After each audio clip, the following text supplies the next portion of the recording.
Good morning, everybody. I have the pleasure of talking to you right before lunch. So I know you guys are all very hungry, so I'll get through this really quickly.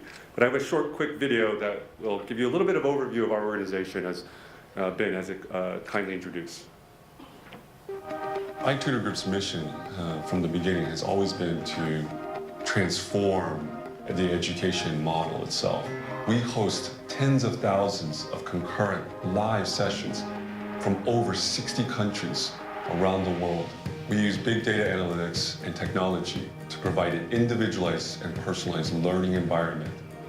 We do know that everybody is different in their learning path. You have to understand the need and the interest and also the level, the persona of the learners that make each session the best learning experience. We have a patented algorithm called DCGS. We have developed and used it for almost 20 years. We understand from the onset what our customers' goals are, their background, as well as their needs. As our algorithm takes all of these inputs and learns even more about the student and their progress in real time and continuously, it provides an even more individualized and customized learning environment. What we believe is that live human-to-human interaction can be ubiquitous for all experts around the world and all learners around the world. While other kinds of online education try to remove the role of live teachers, we think teachers are always the core of any learning activities.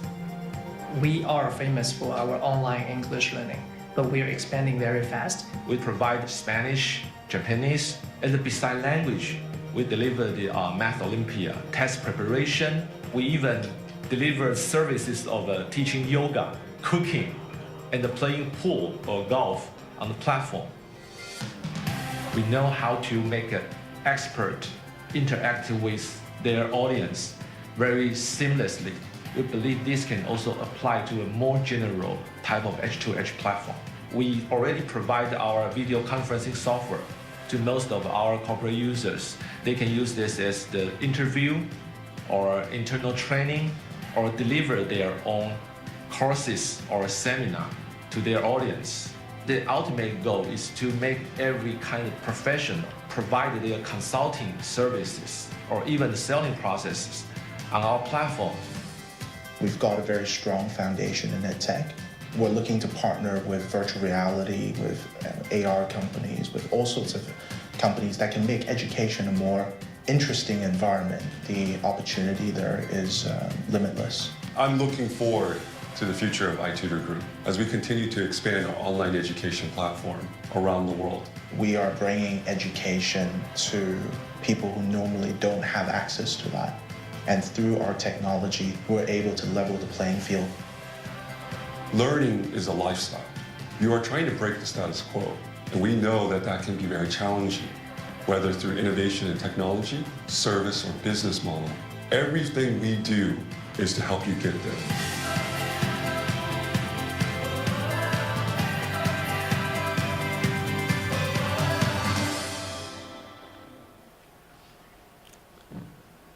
Actually, I also have to thank Karen. I think he stepped out, also mentioned us a little bit and couldn't agree with a lot of the points that he brought out. So hopefully, as well, kind of alludes to the conversations you've probably been having all morning. Today's topic is about personalized learning. And really, we're all here in this education space trying to address a serious need.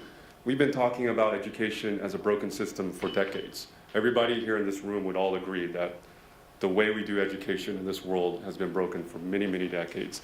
And the evolution, as Karen mentioned about, has been very slow. And today I want to talk about one small component, but a very key component, is about personalized learning.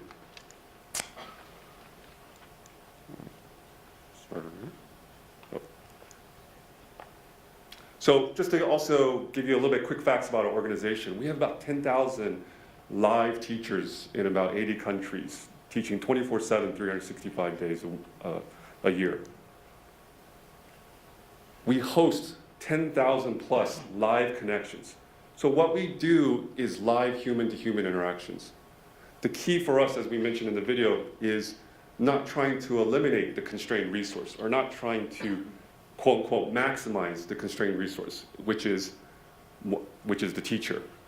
So what we do is provide learners from around the world access to tens of thousands of teachers also around the world. We host about 10 million classes annually.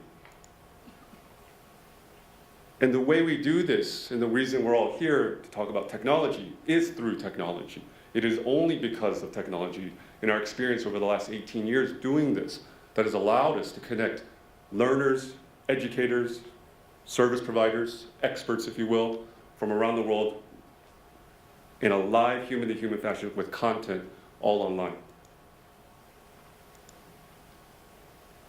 And a little bit corporate, we have about 4,500 employees. We're headquartered in Shanghai. We also have offices in Silicon Valley and Taipei, and we just launched in Tokyo, Japan as well.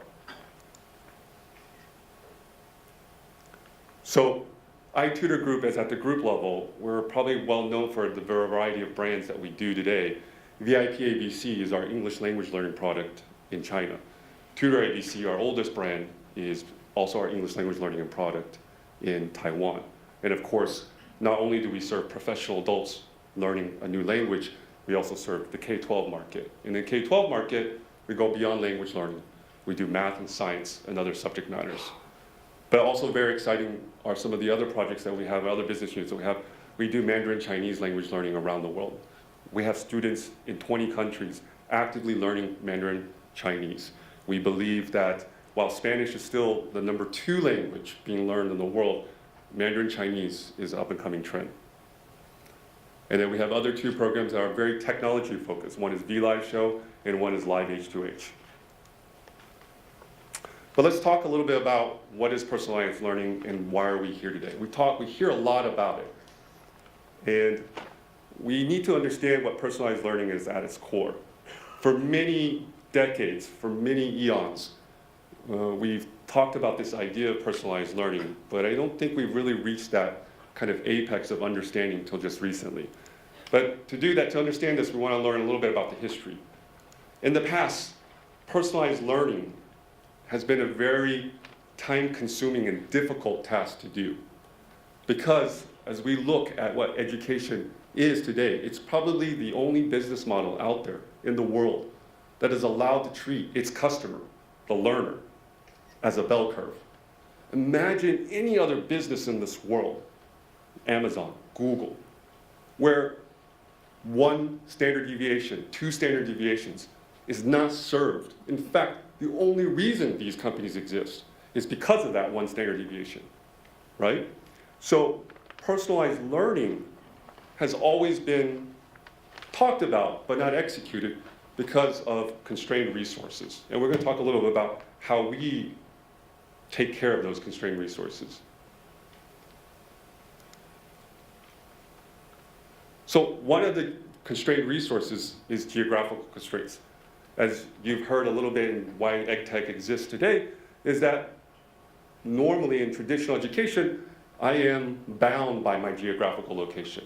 I go to a physical school, and unless that school is close to me, I don't have access to anything else. Not only is that, put the school aside, even the teacher, right? The teacher has to be in close proximity to me. Either they have to come to me or I go to them. The geographical constraints has been one of the major roadblocks to personalized learning.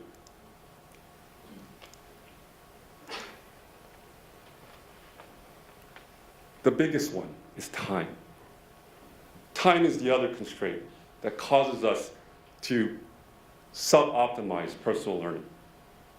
Now you found a teacher or a school that you like, but they only offer classes Monday, Wednesday, Friday at 3 to 4 p.m.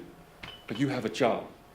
Why is it that education requires the customer, the learner, to change for the company? It makes no sense. In iTutorGroup, in all of our brands, our belief is that the student is the center of our not only business model, but service model. We do not ask the student to change for us. We must change for the student.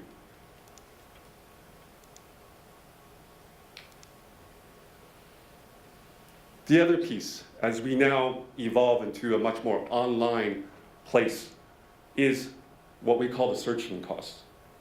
This is the dilemma that is faced by all the digital publishing. We have so much wonderful content out there. We have all the publishers. We have user-curated content, user-created content. We have YouTube. We have all the MOOCs. We have all the live broadcasting out there. So we have so much content now. And we also have so many educators, so many institutions. How do I know which one works for me? Sure, there are those that are ranked high, but does that mean that it's right for me? Look at everybody in this room, and if I asked each one of you your music taste, it would all be different, right? You would not all like the #1 song out there. So why is it that in education, we must have our students, customers, only like the #1 institution or the #1 solution? So the searching costs are very high. So if you add all of these three components, what happens is personalized learning becomes a very challenging task and a very difficult one. It is the one that we place the burden on the learner themselves, on the student. It is not the one that we, as educators, have taken on, except us. So over the 18 years that iTutorGroup has been around, as Arthur mentioned, he created a system called Dynamic Course Generation System. So what this does is in real time, it allows students to find the best fit teachers and the best fit content, as well as the best fit classmates, to have the most engaging live session. Now, this doesn't mean it's a perfect match. It's a best fit match. So how do we do that?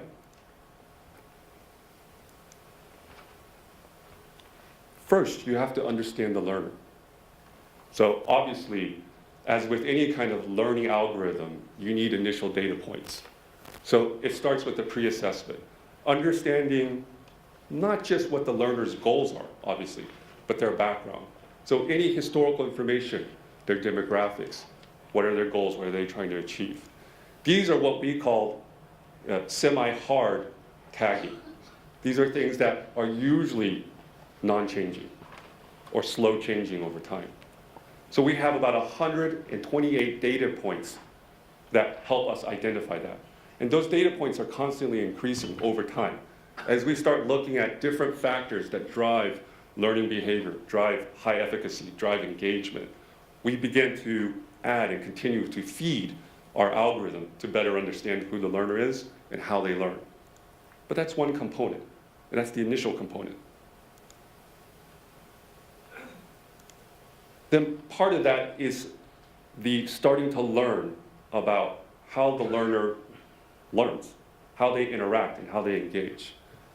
And it's not as just simple as Uber or Airbnb, I gave you 4 stars, so you're kind of good.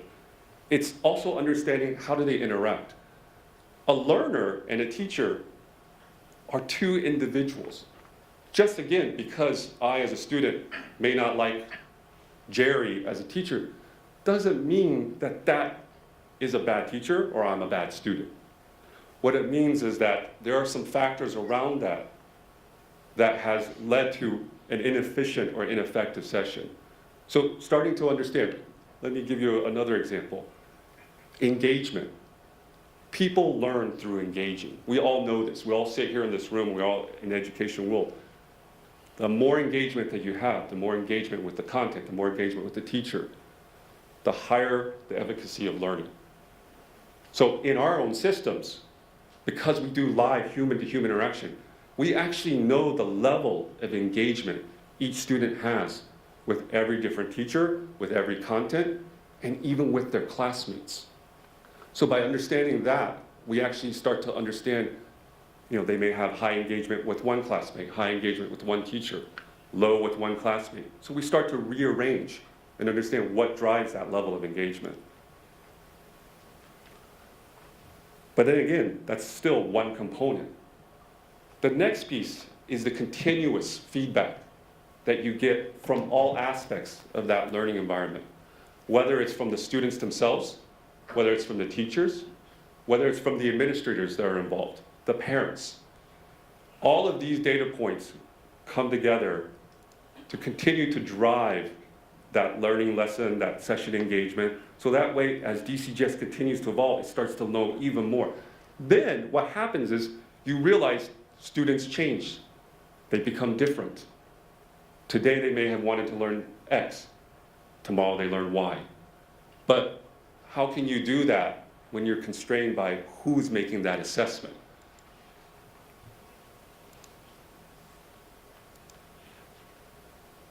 At the heart of this is data gathering.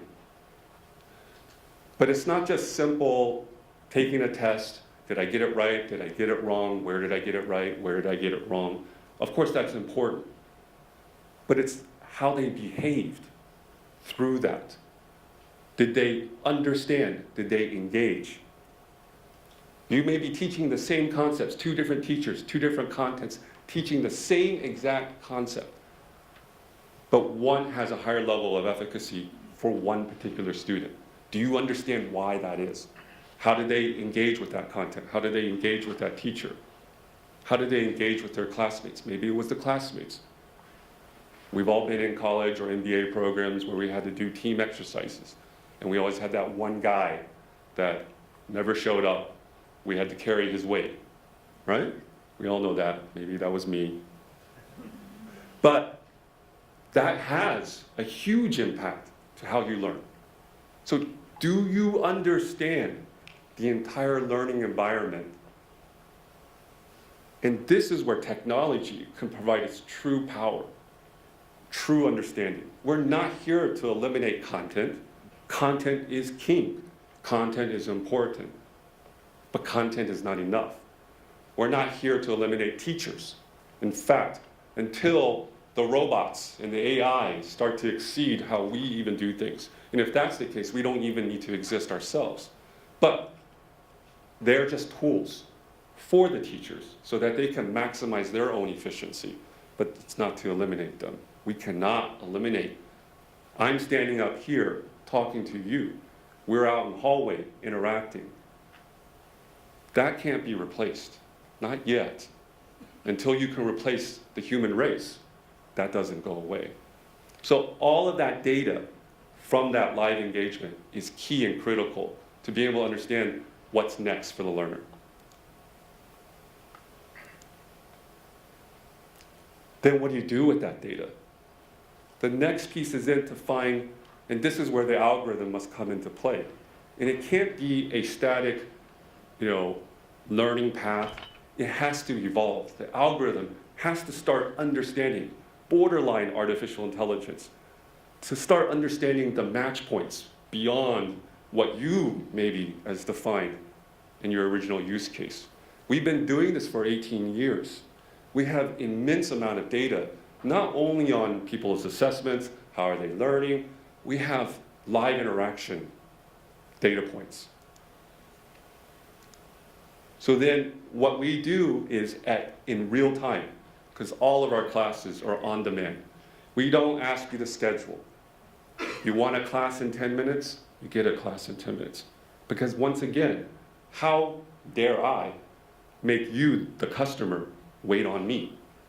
So everything we have to do is in real time. So what we do is we find, again, the best fit, the best match. What are the resources out? What is the content that's best fit? Who are out there ready to teach you? And then through DCGS, based on all of these endpoints and these data points, what we do is take that, and for the next session, for your next engagement point, on demand, again, you just took a class, 30 minutes later, you want to take another class, DCGS has already recalculated and re-understood what has transpired through your learning engagement. So then that way, your next class is at a higher optimization level. As you can understand, this starts to kind of transcend just even a single subject area. This now starts to understand all subject matters, all types of teachers, all types of contents. You can take this and abstract it at a higher layer.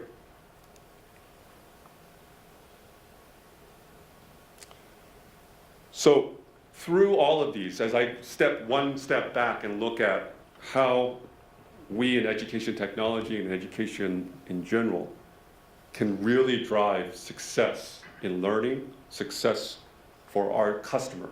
And who is our customer? Well, you may be selling to higher ed, to governments, to corporations, or your business to consumer.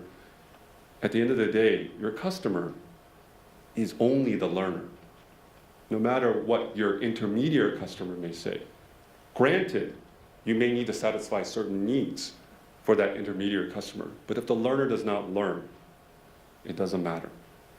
So the components that we see that are critical in an education company as well as an education technology company is still driving efficiency and efficacy through technology, but using it in a way to not replace or not to duplicate or work around constrained resources.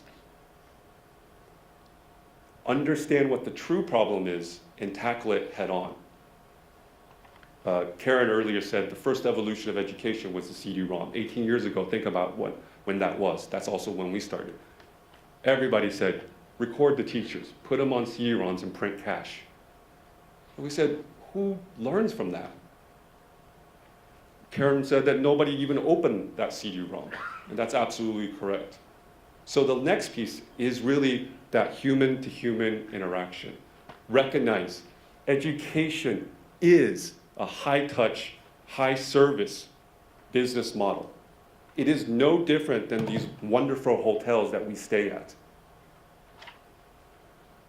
It requires not only a good teacher, but a good guide, because it's a lifestyle change. When a student decides to learn something new or to improve themselves, they have made a lifestyle commitment to make that change. There are so many reasons to not do it, right? How many of us have gym memberships and we never go? But that is the model of a gym. Our model is we want you to go. We will do everything to make sure that you can learn. But of course, the other thing that we need to solve is how do we treat each individual learner as just that? There is no such thing as a bad student. Thank you.